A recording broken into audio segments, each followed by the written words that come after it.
Deus maravilhoso. Pode se sentar como santo em nome de Jesus. Como é bom estar na casa de Deus. Oh, bênção, oh, glória. Vamos então dar sequência à nossa caminhada aqui pelos profetas menores, amém? No último culto nós fomos até Jonas. E agora nós vamos avançar para Miqueias. Pastor, como é que eu acho Miqueias? Vamos lá, vamos exercitar todos no índice da nossa Bíblia. Índice ou sumário. Lá no início. Normalmente está lá na terceira, quarta, máximo quinta página. Amém? Acho o sumário. Lá, na maioria das vezes é na frente. Mas pode ser também em algumas Bíblias que sejam encontradas lá atrás. Os livros antigamente traziam um sumário atrás. Hoje em dia é mais comum a gente encontrar na frente. É sumário ou índice. Amém? Lá, ou no comecinho ou no finalzinho. Em nome de Jesus. Achou o índice? Vamos localizar então o profeta Miqueias. Então vai lá passando o dedo. Passou Gênesis, passou Samuel, Jó, Salmo, Provérbios, Lamentações. Chegamos nos profetas menores. Começa Oséias, Joel, Amós, Obadias, Jonas, que foi o último, e agora Miqueias. Tá bem? Minha Bíblia, por exemplo, página 1080. Vamos lá para 1080. Sem dificuldade. 1080. Em nome de Jesus. Profeta Miqueias. Amém? Localizado? Em nome de Jesus. Quem tem o celular fica mais fácil, né? Só achar na minha lista, clicar. Chegou lá. Amém? Em nome de Jesus.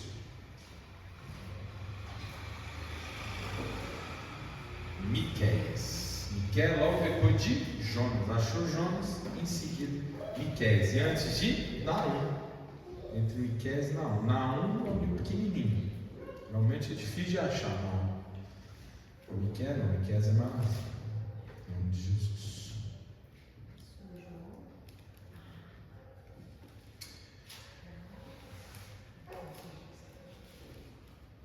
Amém. Show? Achou Jonas?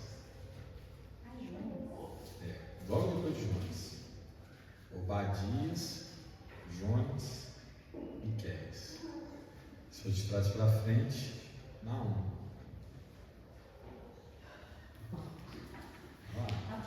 Então aí é para isso, né? Show Abacuque, volta, Naum, volta, Miqueias. É isso mesmo, profeta menor, terror do obreiro. Então aí para isso, por isso nós vamos no índice. Profeta menor já não pode no índice não. Vamos no índice que é mais fácil.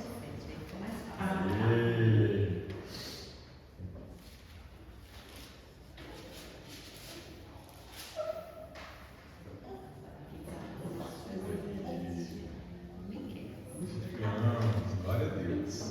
Então vamos lá, meus irmãos e irmãs. Miqueias. Olha só, hoje eu vou ficar aqui bem preso no meu esboço para a gente ganhar tempo, amém? Miqueias profetizou durante os reinados de Jotão, Acaz e Ezequias, reis de Judá, e foi contemporâneo de Isaías. Então, como a gente já localizou Isaías, fica fácil localizar Miqueias. Miqueias está ali, na mesma época. Contemporâneo significa viveu na mesma época, amém? Então, os mesmos desafios que estavam ali na época de Isaías são aqueles que Miqueias vai viver na sua época, amém? Lembra lá do rei Ezequias, que estava enfrentando os assírios? Os assírios chegaram a sitiar a cidade de Jerusalém, chegaram a cercar a cidade de Jerusalém e começaram a construir até pontos para invadir a cidade. Aí, por uma ação milagrosa de Deus, e um milagre que é historicamente comprovado, amém? Tem fontes extra-bíblicas que comprovam que os assírios foram embora e não entraram na cidade. Como assim, né, os assírios tão poderosos foram arrebentados com o reino do norte, Todos os lugares que eles passavam, eles eram assim. Foi o império mais temido até então. Eles eram muito piores do que qualquer outro grupo militar que já tivesse andado por aquelas regiões. Porque eles eram carniceiros, né? Eles empalavam as pessoas. Sabe o que é empalar, irmãos? Eles botavam uma estaca no chão, botavam o cabo para furar. Sabe, agora fazer espetinho do sujeito. O sujeito ia descendo assim, empalado. Negócio sério mesmo, triste. E de repente eles desistiram de atacar Jerusalém. A Bíblia explica por quê. Porque Deus abençoou o rei Ezequias. Os assírios não conseguiram invadir. Então Miqueias está nesse mesmo contexto, está vendo as mesmas coisas que o profeta Isaías. O livro ele é dividido, a gente pode dividir em 3 partes. A primeira parte, capítulo 1 e 2, que ele fala sobre o julgamento sobre Israel e Judá em função dos seus pecados.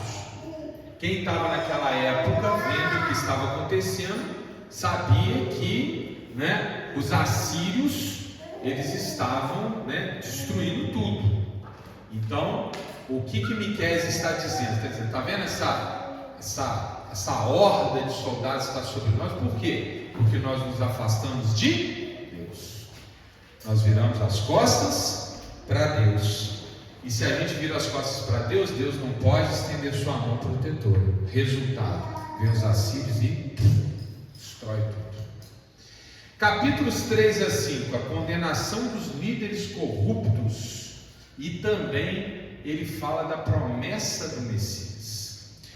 Miqueias, capítulo 6, versículo 8.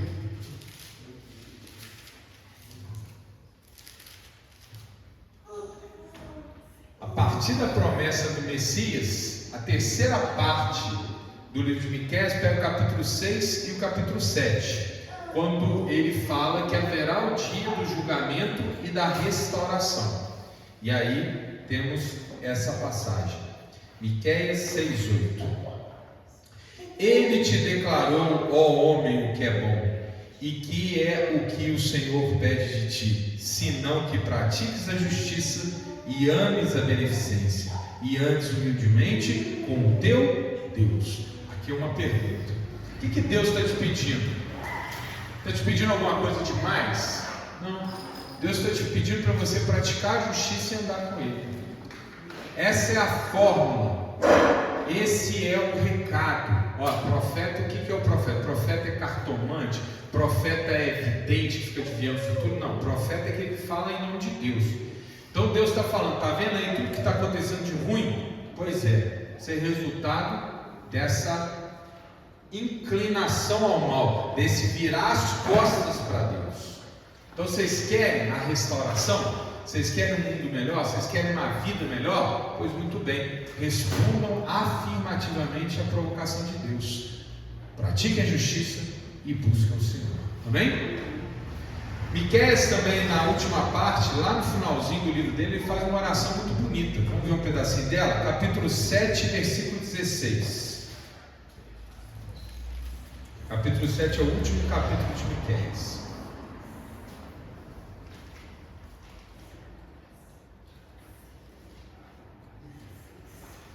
Isso.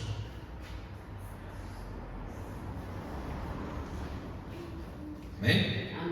As nações o verão e envergonhar-se-ão por causa de todo o seu poder. Porão a mão sobre a boca e os seus ouvidos ficarão surdos. Lamberão pó como serpentes, como uns répteis da terra tremendo. Sairão dos seus encerramentos. Com pavor virão ao Senhor nosso Deus e terão medo de ti. Quem, ó Deus, é semelhante a ti, que perdoas a iniquidade e que te esqueces da rebelião do restante da tua herança? Senhor, não retenha sua ira para sempre, porque tem prazer na benignidade. Tomará apiedar-se de nós, subjugará as nossas iniquidades e lançará todos os nossos pecados nas profundezas do mar. Amém? Até hoje, meus irmãos, quando a gente ora, fala assim, ó meu Deus, perdoe pelos meus pecados, erros e falhas. Que esses pecados o Senhor não leve em conta e lance no mar do esquecimento. Amém? Essa é a oração de Miqueias. Miqueias começa falando, né, da desgraça sobre o povo e diz: mas Deus, Ele há de restituir, Ele há de abençoar. Amém? E quando Ele abençoa, os nossos pecados são aniquilados. Amém? Miqueias também é que fala do nascimento de Jesus em Belém. Depois vocês podem conferir, está lá no capítulo 5. Mas vamos avançar. Em nome de Jesus. Profeta Miqueias, contemporâneo de Isaías, época dos assírios, diz por que todo aquele problema está acontecendo, né, com aqueles povos, com Israel e com Judá, e diz: ó, converta-se ao Senhor e vocês terão salvação. Amém? Irmãos, então vamos lá, bota o dedinho aí em Miqueias, bota o dedinho para não perder, mas vamos praticar. Volta lá para o índice.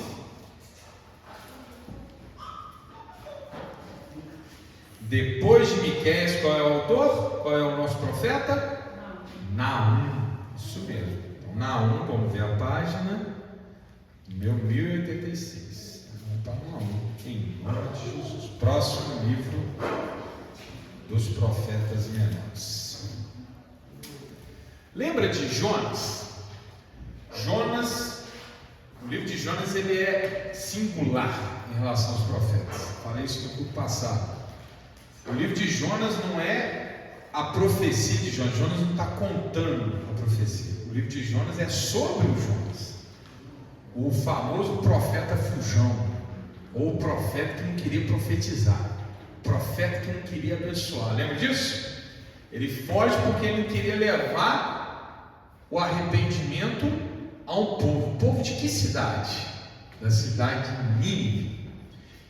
Que raio de cidade é essa? Nínive.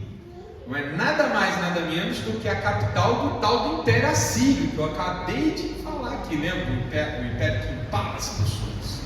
Aquele império grotesco que destruiu Israel e que atacou Jerusalém. Nínive era a capital do Império Assírio. Os assírios fizeram todo tipo de atrocidade que você pode imaginar. Jonas foi chamado para profetizar naquela cidade e trazer o arrependimento. E ele foi bem sucedido, como vimos no culto passado. Ele falou ali meia dúzia de palavras, 40 dias, Nínive há de recuar. Ele usa a palavra, qual a palavra que ele usa? Na nossa tradução aqui, virar, né? Mudar, virar do avesso, né? A palavra me fugiu agora. Mas ele faz uma fala muito rápida e o resultado: Nínive se converte. Nínive toda se converte. A palavra de Deus fala que até os animais se converteram. Amém? Meus irmãos, Naum já está num outro momento. Naum já pega a época em que o Império Assírio está sendo destruído pelos babilônios. Ele vai profetizar que a Síria vai ser completamente destruída. Então a boa parte do texto dele, que é muito curtinho, é sobre a destruição de Nínive. Ele vai falar que a capital ela vai ser completamente destruída e que não vai haver sequer noção de onde ela está localizada. Olha que forte. Ele fala: a cidade ela vai ser destruída. Por quê? Porque essas pessoas foram perversas. E quando ela for completamente destruída, a areia vai encobri-la de tal maneira que ninguém vai saber onde ela está. Irmãos, a mais pura verdade, Nínive até o século XIX era considerada como uma cidade fantasiosa. Ninguém sabia onde estava Nínive. Nínive foi coberta pela areia do deserto. E só recentemente escavações arqueológicas a acharam. A profecia de Naum se realizou completamente. Nínive foi totalmente destruída e naquela terra ninguém mais habitou durante muitos milênios. Olha que coisa. A Síria, meus irmãos, foi um dos impérios mais malignos da história. E, irmãos, não tem jeito. Quando o caminho é o caminho do mal, a Síria virou um grande império, rico, próspero, mas não tardou nem pouco para ele cair e desaparecer. O caminho que se distancia de Deus não é o caminho que vai levar à prosperidade, não vai levar à longevidade. Uma hora acaba. A Nínive ficou encoberta pela terra, assim como a Babilônia também, amém? A Babilônia também ficou coberta pela areia durante séculos. Foram encontrar agora recentemente, hoje em dia já está escavado. Por muito tempo ninguém nem sabe onde estava. As profecias se cumpriram sobre todos esses que receberam o Filho de Deus, amém? O livro ele traz uma mensagem de esperança para Judá, uma esperança forte. E Judá, como a gente bem sabe, vai sobreviver ao Império Assírio, embora mais tarde caia sob o controle dos babilônios. O próximo livro, meus irmãos, vamos lá, bota o dedinho e volta lá no índice.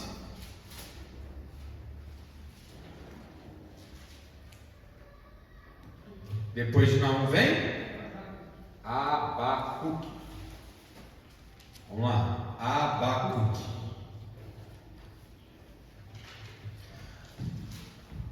Irmãos, o livro de Abacuque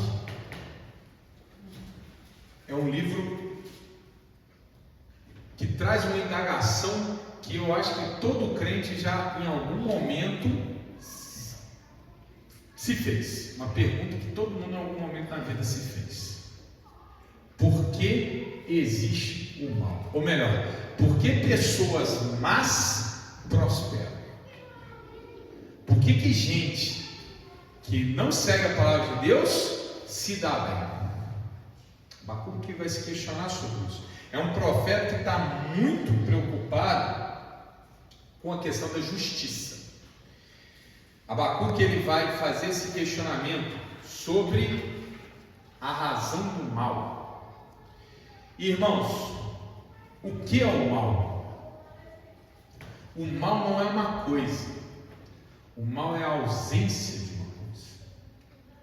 O mal não é uma substância. O mal é a ausência de outra coisa. Luz, quando desligada, trevas. Trevas é alguma coisa? Não, senão a ausência de luz. Não é isso? Quando se acende a luz, as trevas vão embora. As trevas não são algo em si, elas são a falta de outro algo. O que é o mal, meu irmão?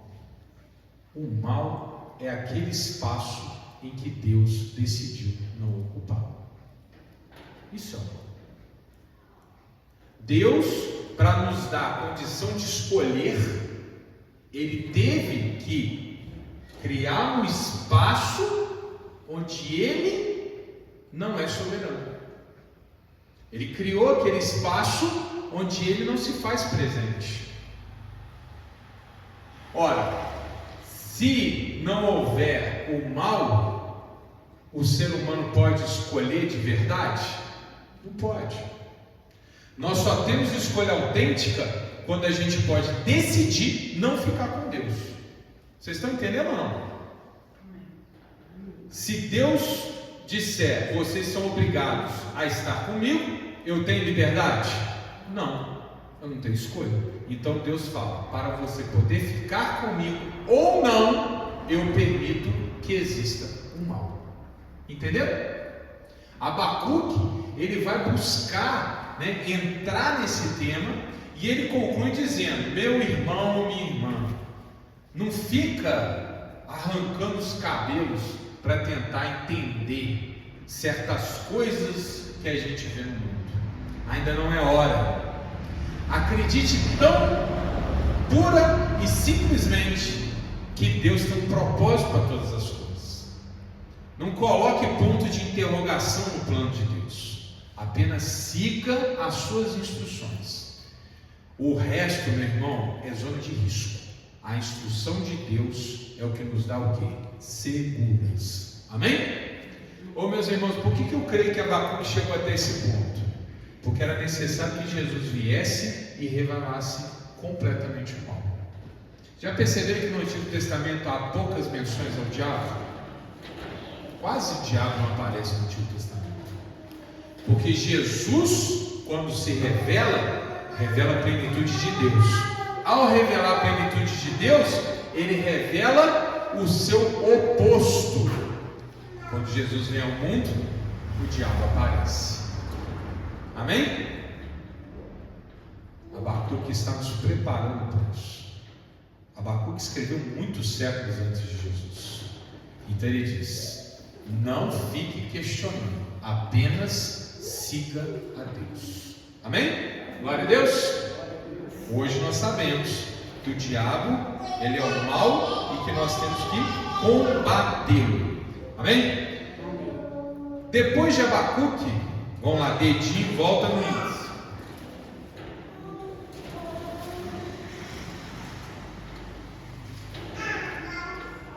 Depois de Abacuque vem Sofonias.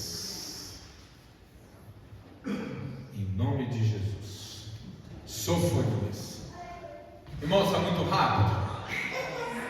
Não dá para a gente aprofundar muito, porque senão nós vamos ficar parados muito tempo. Então vamos ter que dar uma corrigida. Sofonias. Sofonias, ele anuncia o dia do Senhor. Ele anuncia o dia do Senhor. E ele faz isso nos 3 capítulos da sua profecia. Primeiro capítulo, ele anuncia a iniquidade de toda a humanidade. Então ele vai falando uma série de pecados que chegam a todas as nações. No segundo capítulo, ele se dedica a falar sobre os pecados de Judá, especificamente de Judá. E no terceiro capítulo, ele faz um chamado ao arrependimento. Ele busca convencer os leitores de que, embora a iniquidade governe o mundo, nós podemos ser diferentes. Amém? Vocês estão percebendo que os profetas basicamente dizem a mesma coisa, né? Há um mal no mundo, há uma treva sobre a terra, há uma ira pairando sobre as nações, tudo quanto é coisa ruim, guerra, destruição e tal. Depois vem a explicação. Por que isso está acontecendo? Porque o povo está de costas para Deus. E depois vem o chamado ao arrependimento. Amém? Basicamente todos os profetas estão fazendo a mesma coisa. Em tempos diferentes, com contextos diferentes, nós estamos fazendo a mesma coisa. No caso aqui de Sofonias, ele primeiro faz um apanhado das nações. Depois ele foca em Judá, e em seguida ele diz: qual é a solução tanto para o mundo quanto para Judá? Arrepender-se. E eu acho super bacana que Sofonias, ele faz uma indicação, um apontamento do que seria a igreja. Vamos ler? Capítulo 3, versículo 9.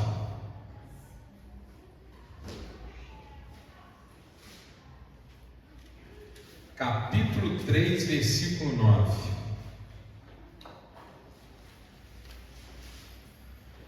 Lembrei da palavra lá de Jonas: subversão.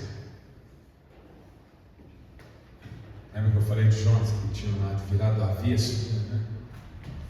A palavra de Jonas foi: Nínive vai subverter. Amém? Capítulo 3, versículo 9. Porque então darei lábios puros aos povos, para que todos invoquem o nome do Senhor, para que o sirvam com o mesmo Espírito. Amém? Aqui ele está falando sobre a igreja. Lembra lá do dia de Pentecostes? O Espírito desceu e todos passaram a falar em línguas. Todos sintonizados no mesmo propósito. Amém? Que a salvação de Deus e a santificação do Espírito Santo. Então ele aponta para a igreja. O livro também promete restauração e alegria. Primeiro capítulo 3, versículo 17.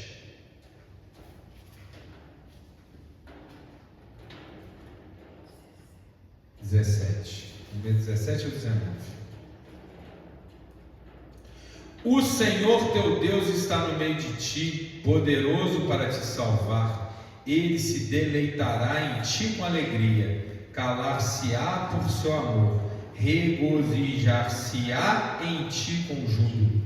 Os que em ti se entristeceram por causa da reunião solene, eu os congregarei, esses para os quais o peso foi uma afronta.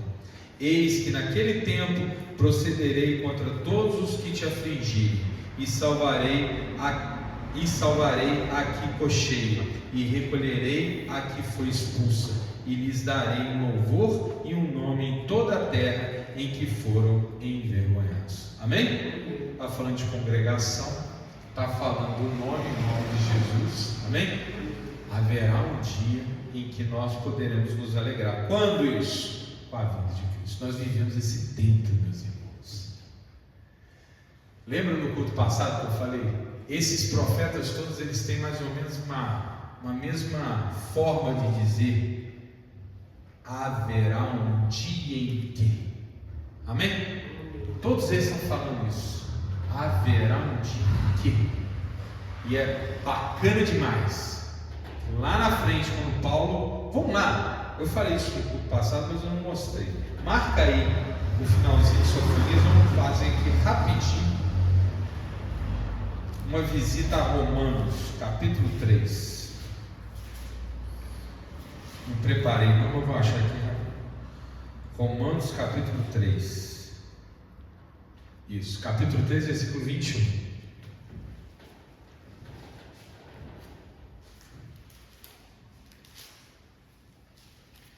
Capítulo 3, versículo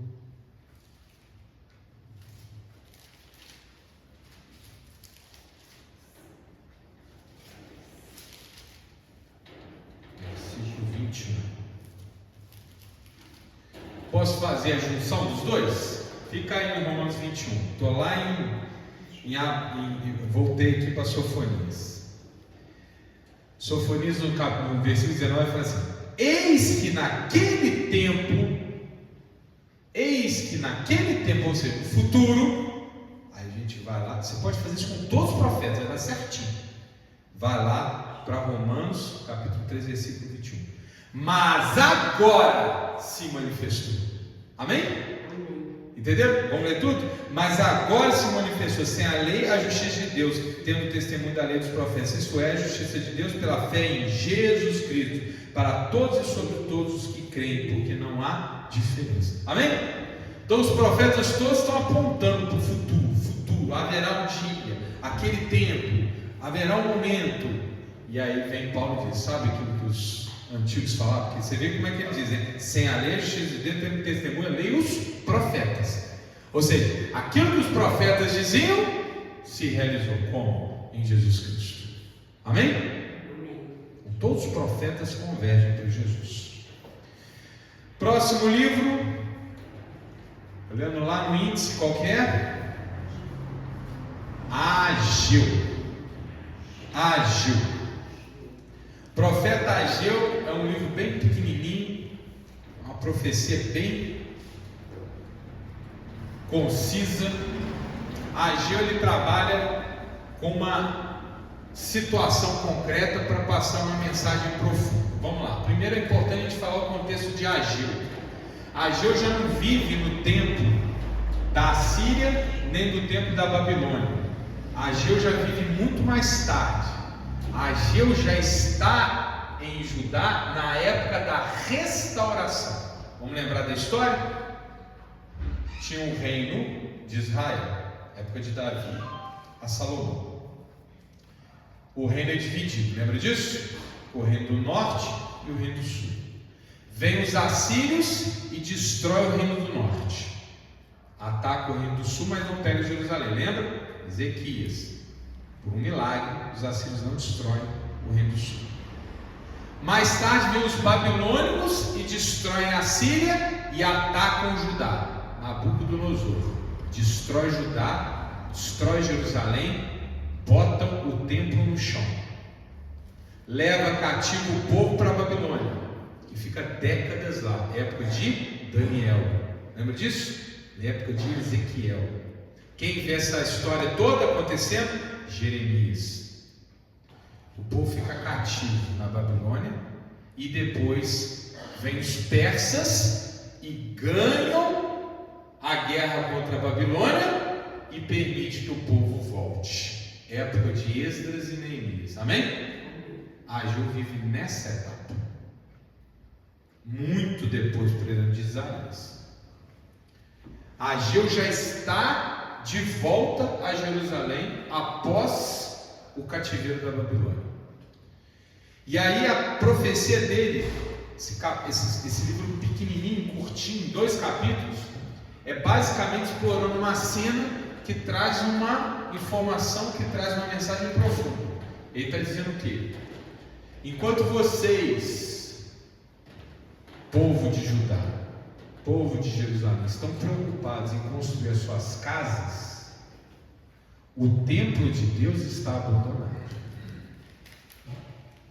Ao mesmo tempo que vocês estão aí preocupados em construir suas casas, eu estou ouvindo vocês reclamando que tudo falta, que não existe prosperidade nessa terra, que essa terra está amaldiçoada. Mas, meus irmãos, vocês estão focando nas coisas erradas. Vocês estão querendo construir suas casas, mas estão esquecendo de construir a casa de Deus. Enquanto vocês se dedicarem a construir apenas a sua casa, ou seja, enquanto vocês colocarem o coração nos seus interesses pessoais, a prosperidade não vai chegar. É preciso antes construir a casa de Deus. É necessária a presença de Deus, a glória de Deus. Sem a glória de Deus, meu irmão, todo o seu esforço será vão. Amém? Olha que mensagem forte. Então ele olha para uma coisa que está acontecendo na época dele ali. Ele está vendo, o povo está voltando. Vocês estão entendendo o que eu estou falando? Eles estão voltando do cativeiro. Chegam em Jerusalém, está tudo destruído. Então eles vão lá construir suas casas, suas ruas, suas praças. E o lugar do templo estava abandonado. Eles até começaram a construir uma parede aqui, uma porta ali, mas mais ou menos, resto de material, não estavam dando atenção. E estavam reclamando, ó, como é que é tudo difícil, tudo difícil, tudo difícil. A Ageu vem e bota o dedo na ferida e diz, está tudo difícil, mas claro, vocês estão concentrados no que é secundário e esquecendo do que é o mais importante. Amém? Ó, meu irmão, um livro curtinho, 2 capítulos. Ele é fácil de entender, amém? Lê Ageu. Tem uma mensagem bem profunda. Ao contrário do próximo, se o Ageu é fácil, o próximo, esse aqui é complicado. Qual que é o próximo profeta? Hoje eu estou correndo mesmo, hein? Por tempo, em nome de Jesus. Volta lá no índice. Depois de Ageu vem Zacarias. O livrinho complicado. Esse aí, meu irmão. Pastor, então não vou nem ler. O pastor falando facinho, meu irmão. Pode ler, dá para entender. Nice. Amém? Meus amigos, é difícil, mas tem cada mensagem. E eu até separei umas aqui. Irmãos, Zacarias, ele vive na mesma época de Ageu, amém? Ageu, Zacarias e Miqueias é depois do cativeiro babilônico. São os últimos 3 profetas, amém? São os últimos até chegar João Batista. Depois de Miqueias serão séculos de silêncio profético. Somente com João Batista preparando o caminho para o nosso Salvador, amém? E Zacarias, não é à toa, ele dedica boa parte da profecia dele para falar do Messias. Irmão, para pensar, vem comigo. O povo estava lá no cativeiro do Egito, 400 anos no cativeiro do Egito. Deus levanta Moisés, lembra? Moisés tira o povo do Egito. O povo murmura, pragueja, perde a bênção. Passa uma geração. Moisés morre, Josué entra na terra prometida, faz guerra, começa a ocupar. a terra que tinha sido prometida para Abraão, mais de 500 anos antes. Era para o povo estar alegre, feliz, em paz, desde o momento que atravessou o Mar Vermelho. E quando começa a conquista da terra, o que vem? Desvio, idolatria, mistura-se com os cananeus, e começa toda aquela situação do livro de Juízes. O povo cai, levanta um juiz, se arrepende, Deus levanta um juiz, vai e salva. Cai, o povo se arrepende, vem Deus, levanta um juiz, o povo se arrepende. Cai, o povo se arrepende, levanta um juiz, vai, consegue uma bênção. Aí o povo desvia de novo, cai. Até que o povo, me dá um rei, que o rei vai resolver. Deus não vai resolver nada, mas vocês querem? Toma um rei, Saul. Agora temos um rei. Saul foi o que foi. Mas vem Davi, bom rei, né? Bom rei. Substituto de Salomão, bom rei. Se mistura, no final da vida cai. Vem o reino e divide. O norte se perde. O sul fica, vem, volta. Vocês estão entendendo essa história? É isso que a Bíblia está falando para a gente. O empreendimento humano em si mesmo deu errado. O ser humano por si mesmo é incapaz de viver na justiça de Deus. Os profetas estão nos explicando detalhadamente que se nós ficarmos à nossa própria sorte, nosso caminho é destruição. Nós dependemos de uma glória salvífica que vem de Deus, porque se Deus não se mover, não vai ter jeito. Amém? Agora o povo, meu irmão, o povo foi levado cativo para a Babilônia, ficou décadas fora de Israel, e agora eles podem voltar. Irmão, sabe aquela história de que Deus já deu todas as chances, está dando mais uma, está permitindo que de novo, o povo volte para a terra, assim como foi lá com Moisés, com Josué. E o que o povo faz? Cai, não segue a palavra de Deus. Deus está dizendo para nós com clareza, irmão, se não for pelo mover de Deus, nós estamos arruinados. Tudo posso naquele que me fortalece. Operando Deus, quem impedirá? Jesus, Filho, foi dado na cruz para nos salvar, e depois o Espírito Santo vem para nos santificar. Se Deus não fizer a obra, meu irmão, nós não conseguimos. É isso que eles estão mostrando para a gente. Por isso que toda hora vem destruição, haverá um dia. Destruição, haverá um dia. Destruição, haverá um dia. Porque esse dia, se ele não acontecer, meu irmão, o empreendimento humano acabou. Eu podia recuar, não podia? Para Noé? Podia recuar, não podia? Podia falar da Torre de Babel? Podia falar de tantas coisas. Nem os heróis da fé foram ímpetos o tempo todo, não é isso? Davi pecou, Abraão pecou, né? Salomão pecou, todos pecaram.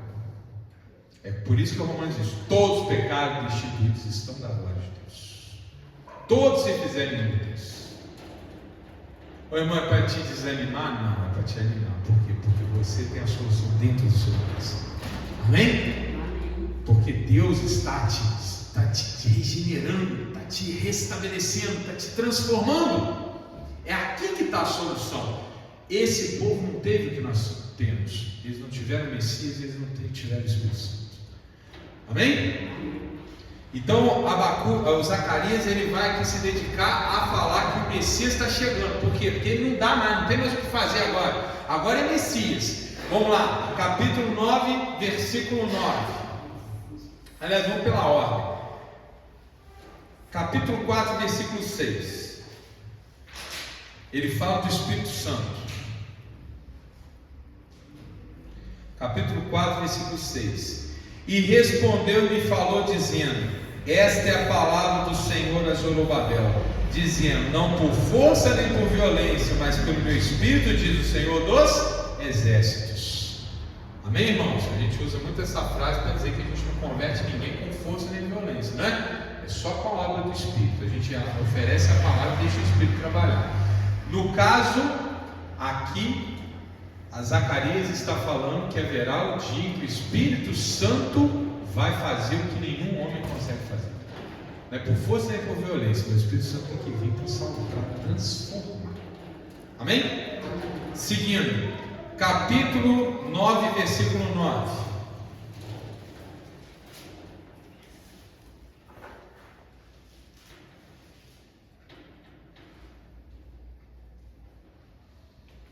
Amém?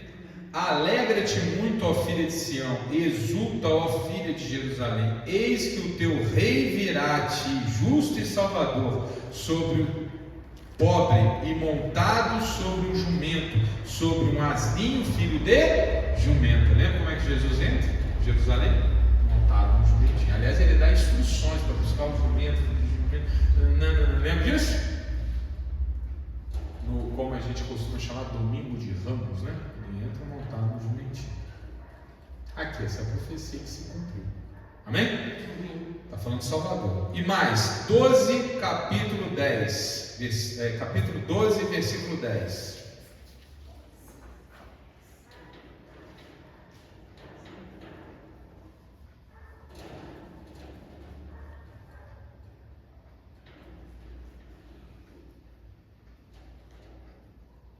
Amém? Está lá.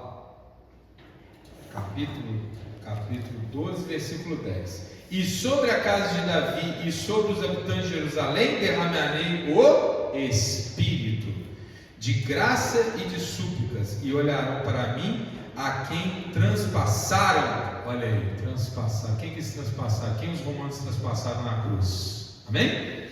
E o prantearão como quem pranteia por um unigênito, o Filho único de Deus, e chorarão amargamente por ele, como se chora amargamente pelo primogênito. Aqui fala do Espírito Santo e fala do sacrifício de Jesus. Amém? Zacarias está nos momentos finais das profecias do Antigo Testamento. Ele tem às suas costas toda a experiência da humanidade até aquele ponto, e ele está nos falando com clareza. Agora não resta mais dúvida alguma. Ao ser humano foi dada todas as oportunidades, todas as chances, imagináveis e inimagináveis. Agora convençam-se, seres humanos, que se não for por graça, que se não for por obra de Deus, se o Filho do nosso Deus maravilhoso não vier a esse planeta e nos salvar, meus irmãos, nós estamos perdidos. Ele está sintetizando todo o Antigo Testamento, convergindo tudo para dizer: olhem para aquele que haverá de vir, só dele virá a redenção. Amém? E o último profeta, vamos olhar lá no índice, volta o dedinho, volta no índice. O último profeta é o Malaquias, último livro do Antigo Testamento. Profeta Malaquias, o último que fala até a vinda de João Batista. Amém?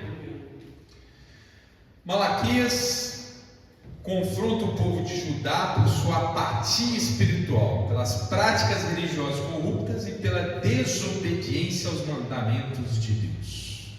Meu irmão, Malaquias, só para vocês terem uma ideia, Malaquias está a 1400, 1500 anos de Abraão. 1500 anos de Abraão. O povo teve toda a oportunidade. E se a gente lê Malaquias e não sabe quando que ele escreveu, meu amigo, minha amiga, parece que é Moisés aqui falando, não é? É ou não é? Os mesmos problemas. Mas a culpa é do judeu. Não, esquece isso, misericórdia. O judeu é uma amostragem da humanidade, amém? Deus pegou um pedaço da humanidade, separou e falou: vamos olhar para esse pedaço aqui, que ele é a amostragem de todos vocês. Olha, eu vou mostrar para vocês o que é realmente o pecado de Adão. Qual o efeito do pecado de Adão na humanidade? Para vocês não terem como não reconhecer que ou olha para mim e se converte a mim em Jesus ou não há solução. Amém? É isso que eles estão fazendo. É isso que Deus está nos mostrando. Malaquias vem para, vamos colocar assim, ser a última gota nesse balde. O povo já foi cativo, já voltou, era para estar todo mundo, glórias a Deus. Deus levantou o Império Persa para derrubar o Babilônia, para deixar o povo voltar. E mais uma vez Malaquias está apontando a apatia do povo. Misericórdia. Amém? Então não tem solução, meu irmão. Com Miqueias, a gente conclui dizendo: se não for com Cristo, não tem jeito. É isso que Deus está nos falando. Existe o famoso capítulo 2. Aliás, não, capítulo 3, né? Capítulo 3, o capítulo 3. O famoso capítulo do dízimo e da oferta. Capítulo 3. Dízimo e oferta aqui aparece, meus irmãos, como sendo uma exemplificação da desobediência. Na época da lei, na época aqui de Malaquias, o que nós tínhamos? Nós tínhamos os mandamentos, as leis, né? Os costumes, as tradições foram instituídas por Deus ao longo do tempo. Elas têm razão também, sabe para que elas existem? Para que a gente possa entender o que Jesus faria. Fala de purificação, fala de sacrifício, tudo apontando para Jesus, amém? E aqui Malaquias está dizendo: os homens estão se desviando em tudo, inclusive nos dízimos e nas ofertas, amém? E ele fala aqui, né? Vocês roubam de Deus quando não devolvem o dízimo, assim como vocês roubam de Deus quando tratam injustamente o pobre, como vocês não quebrantam o seu coração na presença de Deus, quando vocês exploram as viúvas e os órfãos. Não é o dízimo aqui só não, a Malaquias está falando de um monte de coisa para mostrar que o povo se desviou de novo. Ó, vocês tratam mal as viúvas, os idosos, os órfãos, os empregados, vocês ficam só preocupados com o seu dinheiro, viram as costas. E entre tantas coisas, vocês não devolvem o dízimo para a casa do tesouro. Por que a casa do tesouro era importante? Lembra que eu acabei de falar? Não, está preocupado com a construção do templo. Amém? Então não é meramente devolver o dízimo. Aqui no contexto nós estamos falando do pecado do povo de se voltar para os seus interesses e virar as costas para Deus. Em tudo, inclusive no dízimo e oferta. Amém? Sem os quais não poderia haver sacerdócio levítico, não poderia se erguer as paredes do templo. Por isso a necessidade de devolver para a casa do tesouro, mas ninguém estava nem aí para a obra de Deus. De novo. Amém? E Malaquias então termina o Antigo Testamento com as seguintes palavras, capítulo 4.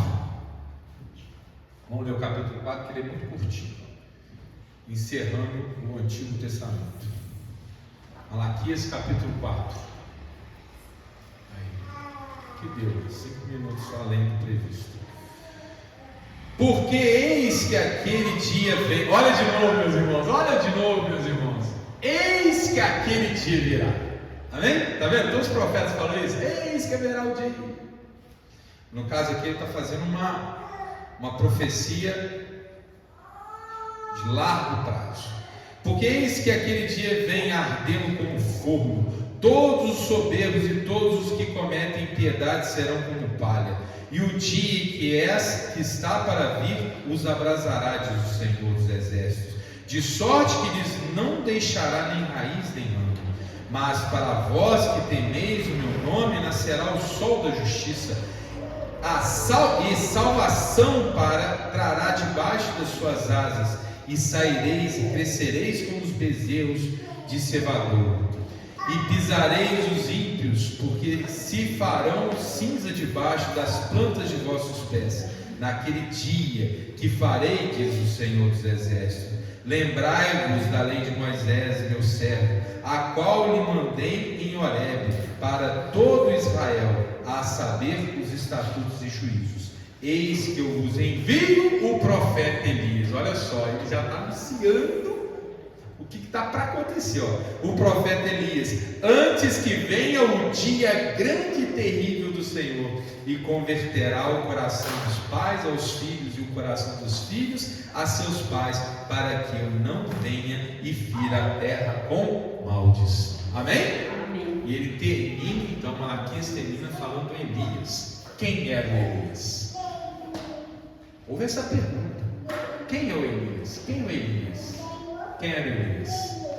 Quem foi aquele que veio para pavimentar o caminho do Salvador?